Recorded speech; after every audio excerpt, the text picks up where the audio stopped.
Olá, alunos aí do CEDERJ, da nosso curso aí de Administração Pública, né? Bom, aula 5, aula aí sobre investimento, específica sobre investimento. Então começa aí, o que é investimento, né? Então a gente já falou um pouco sobre investimento nas aulas anteriores. Então a gente falou, por exemplo, que tem um investimento privado, tem um investimento público.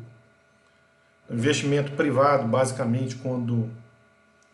Claro, é realizado, né, por pessoas, né, que obtêm os seus recursos, né, de forma própria, e diferente do governo, né, que obtém lá os seus recursos a partir dos impostos ou da dívida pública, né, e privado também porque pertence a um grupo de pessoas, difere do público que, enfim, é da população, né?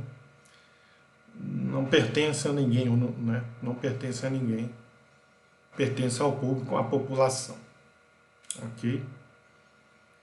Então, mas o investimento que a gente fala aqui, então, é a ampliação, né, do estoque de capital da economia, que é, né, a soma ali das máquinas, equipamentos, instalações, tá? Que uma economia possui, né? Certo? E aí que é parte do PIB, né? Que a gente já viu também. Certo? Então, é interessante vocês saberem que o investimento ele possui uma dupla função.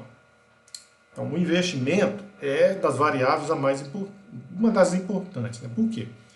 A gente já falou, né, bastante do consumo, que é importante, que é o objetivo final. A gente falou dos gastos do governo, do investimento do governo, que gera um multiplicador. Mas o investimento como um todo, ele gera um multiplicador porque ele tem uma dupla função. Uma, ele é demanda. Ele é demanda imediata. Então, o empresário para fazer o investimento, o governo para fazer o investimento. Mas vamos falar no investimento privado, focar mais no investimento privado. O empresário para fazer um investimento, ele, para produzir alguma coisa que vai ser vendida no futuro, ele demanda no presente máquinas, equipamentos, insumos, ok? Certo? Então, no presente, ele já está gerando uma demanda maior que vai gerar aquele efeito multiplicador, que a gente viu na aula anterior, ok? A gente discutiu na aula anterior. Mas, no futuro, ele vai ter a capacidade de gerar um aumento da oferta agregada, dado esse efeito multiplicador. No fim das contas, esse efeito multiplicador ele vai atuando do curto para o longo prazo. Quando chegar no longo prazo, você teve esse aumento do PIB, ok? Esse aumento da oferta agregada da economia. Então essa é a dupla função do investimento que não acontece que as outras variáveis produzem, né, o gasto do governo também produz esse multiplicador, mas o principal ali, que é o que mais gera multiplicador, é o investimento, tá? Então por isso que a gente às vezes fala que o mais importante no governo, se quiser tirar da crise, é o investimento no governo, tá? Que vai reestimular o investimento privado e aí vai gerar esse multiplicador, ok? Aí a apostila apresenta a diferença entre investimento bruto e investimento líquido, tá? Então, a diferença entre eles é que os bens, como a gente já disse em algumas aulas, qual aula? Acho que foi deve ter sido eu não lembro agora se foi na 2 ou na 3. Mas eu falei lá. Então, há uma depreciação, acho que foi na 2, né? Quando a gente falou do PIB, né? Então, existe uma coisa lá, um conceito chamado depreciação, que é o quê? É o desgaste físico, tá? Existe também a depreciação monetária, tá, gente? Que é quando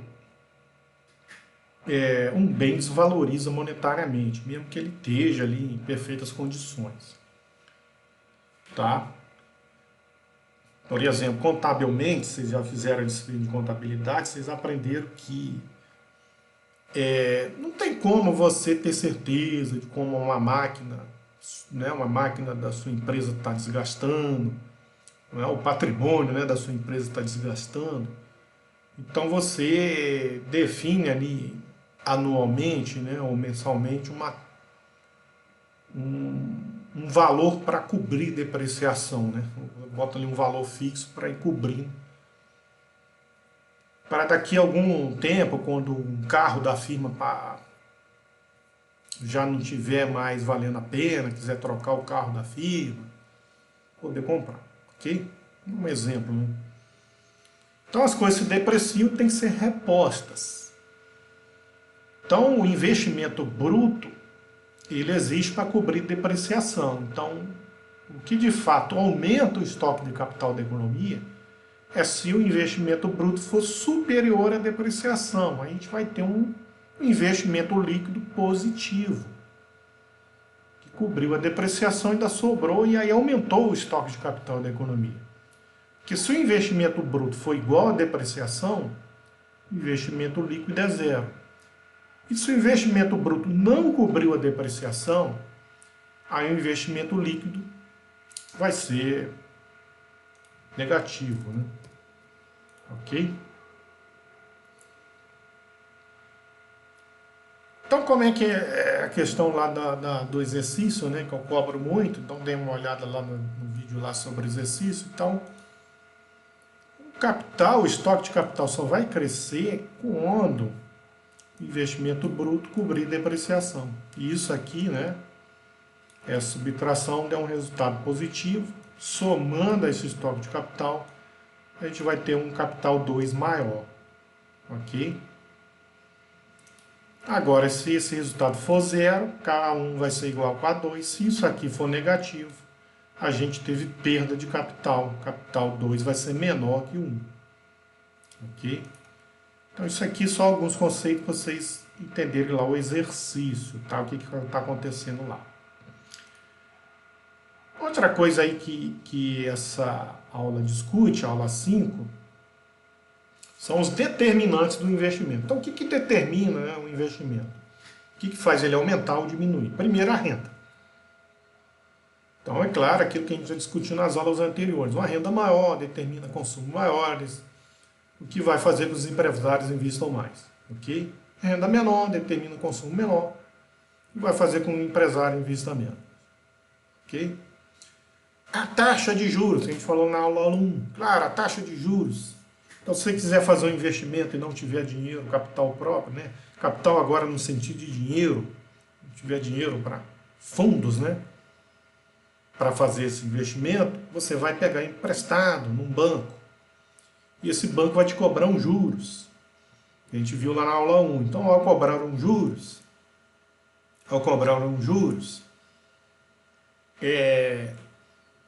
quanto maior esses juros, mais difícil você fica depois de pagar esse empréstimo. Então você vai ficar com medo de pegar esse empréstimo e fazer um investimento. Então, juros muito altos você não vai fazer, o empresário não vai fazer o investimento. Então, juros menores, aí sim ele se estimula a fazer um investimento. Inflação também desestimula o investimento. Como a gente falou, uma maior inflação dificulta o consumo, dificultar o consumo. Os empresários vão vender menos, e vendendo menos, vão produzir menos, vão investir menos. Okay? E a depreciação do capital que a gente já mostrou ali na equação. Outro conceito aí é a taxa de juros natural e a taxa de juros real. Então, o que eu cobro muito nos cálculos, então a diferença é só, tá, gente? É em termos de que a gente chama da ilusão monetária, tá, gente? Então, às vezes a gente olha para a taxa de juros, aqui não é natural, não, gente, desculpa. nominal. Ok? Desculpa aí. Então, às vezes a gente olha para a taxa de juros nominal de um determinado empréstimo ou de um determinado investimento, não investir, não, compra esse meu título aqui, aplica aqui nesse título que está rendendo 10% de juros. Aí você tem que olhar, não, mas é nominal, tá? Quanto está a inflação? Ah, mas a inflação, vamos lá, no Brasil está 7. Então a taxa de juros real, vamos fazer os cálculos lá, tá, gente? Tem que fazer lá aqueles cálculos corretos. Mas é algo ali que próximo a 3, tá, gente? Só para a gente não precisar fazer os cálculos aqui, tá? Mas eu lá nos cálculos, eu mostro para vocês, tem que fazer o cálculo lá com a equação lá. Porque se fizer de cabeça assim, vai dar errado, ok? Mas é algo aí próximo a 3, ok? Se você tivesse num país que a inflação fosse 2, que essa taxa de juros real seria maior. Ok? Então o seu rendimento seria muito melhor. Então, vocês já entenderam aí. Então, o que a gente quer com isso é que vocês entendam o seguinte. Então, para quem está pegando emprestado, uma inflação maior, é melhor, que ele vai pagar um juros real menor. Mas para quem está investindo, aplicando financeiramente, né, num título, em ações, uma inflação, ela corrói lá os juros, né, ok? E ele vai ganhar, na verdade, menos. Então é isso que a gente chama de ilusão monetária aí na economia, né? Porque na economia tudo é precificado, né? Mas em valores monetários, né? X reais. Só que a gente tem que descontar a inflação, né? Lembra lá do primeiro exemplo que eu dei lá na aula 1, que eu mostrei para vocês, que eu falei com vocês, né? Que por que dos juros, né? O que justifica o pagamento de juros? É que 100 mil reais hoje não é 1.000 reais daqui a um ano. 1.000 reais hoje compra mais coisa do que 1.000 reais daqui a um ano. Ok? A não ser que haja deflação, tá, gente? Mas deflação é um caso extremo, difícil de ocorrer na história da economia, tá? Com a inflação vai valer menos, então por isso que muitas vezes também essa ilusão monetária é mostrada através da questão salarial. Às vezes você assim, o seu empregador te oferece um reajuste no seu salário de 5% no final do ano, para começar o ano seguinte com um salário maior 5%, aí você, oh, que maravilha, e aceita. Só que a inflação foi 7%. Então, na verdade, você perdeu. Os 5% que a gente deu de aumento não cobriu a perda de poder de compra do seu salário, ok? Então, é isso que a gente chama de ilusão monetária, assim, é quando a gente se engana com o aumento nominal e não olha o efeito da inflação, tá bom, gente? Então, vamos lá para a aula 6, a próxima aula é a aula 6. Um abraço, gente.